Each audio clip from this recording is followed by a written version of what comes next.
Et si, pour la première fois, le Sahel écrivait son propre avenir? Imaginez, une région longtemps perçue comme faible, divisée, dominée par des intérêts étrangers. Aujourd'hui, un tournant historique s'opère. Le Burkina Faso, le Mali et le Niger posent ensemble la toute première pierre d'un parlement commun. Ce n'est plus seulement une alliance militaire, mais la promesse d'une voie unifiée, forgée par et pour les peuples du Sahel. Au cœur de cette ambition, une figure émerge, Traoré. Pour lui, l'indépendance ne se conquiert pas seulement par les armes, mais par la dignité d'institutions enfin tournées vers les besoins réels de la population. Ce Parlement peut-il vraiment changer le destin du Sahel? Ou risque-t-il de n'être qu'un symbole de plus, impuissant, dans une région où tant de rêves se sont brisés? Si l'AES échoue, le Sahel restera fragmenté, vulnérable, livré à d'autres. Mais si elle réussit, une ère nouvelle s'ouvre. Souveraineté retrouvée, sécurité partagée, développement assumé. Comment cette idée a-t-elle germé? À quoi ressemblera ce Parlement inédit? Et quels obstacles attendent l'AES? Découvrons comment ce projet est né et ce qui pourrait, ou non, le faire grandir. Pour comprendre la portée de cette initiative, il faut revenir à ses origines et suivre la trajectoire des leaders qui l'ont rendue possible. Plongeons dans les coulisses de la naissance du Parlement du Sahel. Pourquoi le Sahel ressent-il aujourd'hui un besoin si pressant d'une institution commune? Depuis de nombreuses années, le Burkina Faso, le Mali et le Niger livrent ensemble le même combat: lutter contre le terrorisme, résister aux interférences étrangères et regagner le respect sur la scène internationale.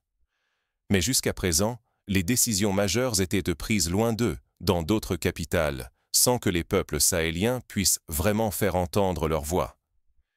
L'idée d'un parlement commun bouleverse ce schéma. Pour la première fois, l'Alliance des États du Sahel veut redonner la parole à ceux qui vivent et meurent sur cette terre et remettre le pouvoir entre les mains de ses habitants. Au cœur de cette initiative, la détermination du président Traoré, dirigeant burkinabé, qui incarne la vision d'une souveraineté partagée, où chaque nation garde sa dignité tout en bâtissant un avenir uni. Sans institutions solides, la coopération demeure fragile. La confiance peut se fissurer et la voix du peuple risque de s'éteindre sous la pression des défis sécuritaires et économiques. Aujourd'hui, le choix est décisif: conquérir une souveraineté réelle ou accepter que d'autres dictent leur destin. Le Parlement de l'AES symbolise ce tournant, bien au-delà du militaire. Il promet une transformation politique profonde. Mais comment garantir que ce Parlement ne devienne pas une coquille vide? Quelles leçons retenir des expériences africaines et mondiales pour éviter l'échec des institutions inefficaces? Pour comprendre les défis, il faut d'abord saisir ce qui rend une institution réellement représentative et efficace. Les exemples africains et étrangers offrent des pistes, mais aussi de sérieux avertissements.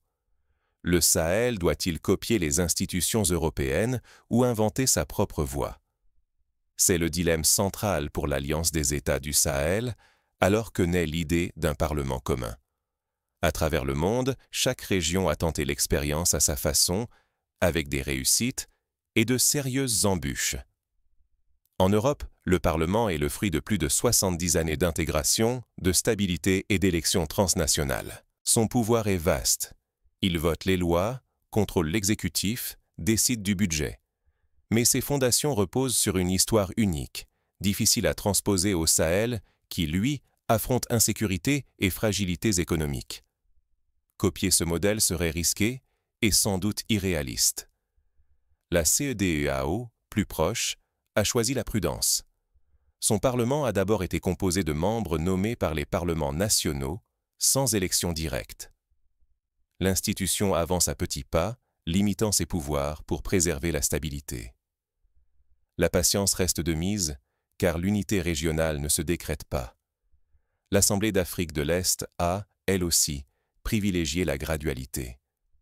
Chaque pays y délègue 9 membres, choisis pour garantir l'équilibre politique et la représentation des femmes. Ici, la confiance prime, et l'objectif n'est pas d'imiter l'Europe, mais d'adapter le projet à la réalité africaine. Même la SADC, en Afrique australe, progresse lentement vers un parlement régional. La volonté politique existe, mais la construction d'une vraie unité prend du temps, sans raccourci possible.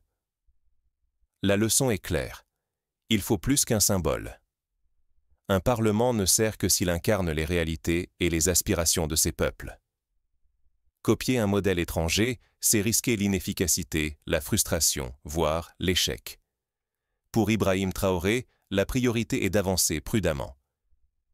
Le Sahel doit bâtir un parlement solide, inclusif, où chaque nation, le Burkina Faso, le Mali, le Niger, a voix au chapitre. Commencer avec des membres nommés, garantir l'égalité et garder la porte ouverte à de futures évolutions, telle est la feuille de route. Mais bâtir un parlement n'est que le début. Encore faut-il que la population y croie et se l'approprie pour éviter l'échec des expériences passées. Peut-on vraiment bâtir une institution solide sur un sol aussi instable? C'est la question qui hante la naissance du Parlement de l'Alliance des États du Sahel. Chaque décision aujourd'hui façonnera la force ou la vulnérabilité de l'institution demain. Pour instaurer la confiance, chaque État membre disposera du même nombre de sièges. Pas de domination, chaque voix compte. Cette égalité pose les fondations d'une coopération sincère. Au départ, les représentants seront désignés par les parlements nationaux. Ce choix évite le tumulte d'élections directes dans un climat fragile. Mais l'idée d'élire, un jour, les députés au suffrage direct reste bien vivante. Un futur où les peuples du Sahel choisiront eux-mêmes leur voix, pour une légitimité incontestable. Chaque mandat durera 5 années, assurant stabilité et continuité.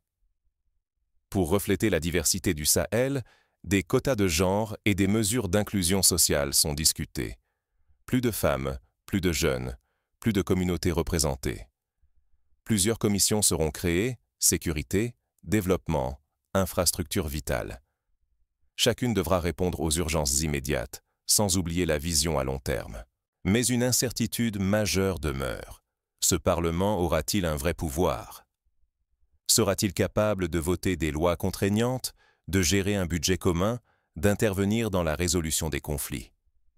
Rien n'est encore décidé. L'ambition existe, mais les contours restent flous. Pour Traoré, l'essentiel est clair. Ce Parlement doit être utile, pas symbolique.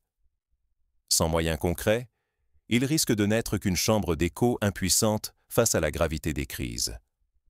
L'heure approche où les ambitions devront se confronter à la réalité. Les premiers débats au sein du Parlement révéleront si l'institution est prête à affronter les tempêtes du Sahel. Et si, pour la première fois, le Sahel décidait d'unir ses forces pour de vrai. Imaginez un Parlement régional, voulu par les peuples du Burkina Faso, du Mali et du Niger, pour répondre enfin à leurs besoins concrets. Ce Parlement n'est pas un simple rêve. Il est conçu pour coordonner la lutte contre le terrorisme, échanger les renseignements, harmoniser les stratégies. Désormais, chaque village, chaque frontière, chaque ville bénéficie d'une sécurité pensée collectivement. Fini les réponses isolées, les décisions se prennent ensemble pour protéger chaque citoyen du Sahel. La peur recule, la confiance renaît. Mais la sécurité n'est qu'un début. Avec des règles communes, des infrastructures partagées et des investissements croisés, ce Parlement pose les bases d'une croissance partagée. Routes, marchés, énergie, tout devient plus accessible lorsque les efforts se conjuguent. C'est aussi une question de dignité. Trop longtemps, la région a été reléguée à la marge. Aujourd'hui, ce projet rend une identité et une voix à des millions d'hommes et de femmes qui veulent enfin être entendus. Ibrahim Traoré incarne cette volonté. Non pas pour lui-même, mais comme figure de rassemblement, porteur d'un projet collectif. Son but, bâtir un futur où chaque jeune, chaque femme, chaque communauté a sa place dans l'histoire régionale. Ce ne sont pas que des mots. Les premiers actes sont là, traités rédigés, première réunion historique, base juridique posée. L'Alliance avance, concrètement, vers une institution capable de transformer des vies. Voici le choix. Avancer ensemble ou rester dans le statu quo. Pour les jeunes, les femmes, pour chaque village, la différence sera immense et durable. L'avenir du Sahel s'écrit ici, entre espoir et responsabilité. Mais chaque naissance a ses douleurs, car unir 3 nations, c'est aussi affronter de nouveaux défis, et certains risquent de faire tout pour empêcher ce rêve de devenir réalité. Le Sahel ne compte plus sur des solutions importées. Il façonne désormais la sienne. Face à des défis jugés autrefois insurmontables, le Burkina Faso, le Mali et le Niger refusent de se soumettre à des volontés étrangères. Ensemble, ils osent écrire une page inédite, portée par le désir de redonner dignité et autonomie à leur peuple. L'Alliance des États du Sahel ne se contente pas de copier l'Europe ou d'autres modèles. Elle bâtit une institution à son image, forgée par la réalité de ses terres et la résilience de ceux qui y vivent. Chaque crise devient l'occasion de se réinventer. Le Parlement commun, né d'une alliance d'abord militaire, cristallise ce tournant. Si ce projet réussit, il ouvrira la voie à une souveraineté véritable et à une nouvelle forme de coopération politique. En cas d'échec, le spectre de la dépendance, de la division et de la stagnation menace de revenir hanter la région. L'opportunité est unique. Unis, les peuples du Sahel peuvent espérer sécurité, croissance et respect. Ce choix appartient à tous. Dirigeants comme citoyens, chacun portant la responsabilité d'un avenir décidé au cœur du Sahel, non dans des capitales lointaines. Manquer ce rendez-vous, c'est tourner en rond. Le saisir, c'est ouvrir la porte à la dignité retrouvée. Le mouvement est fragile, mais il prend de l'ampleur. Il invite le monde à observer, soutenir et exiger que la promesse d'un Sahel souverain tienne enfin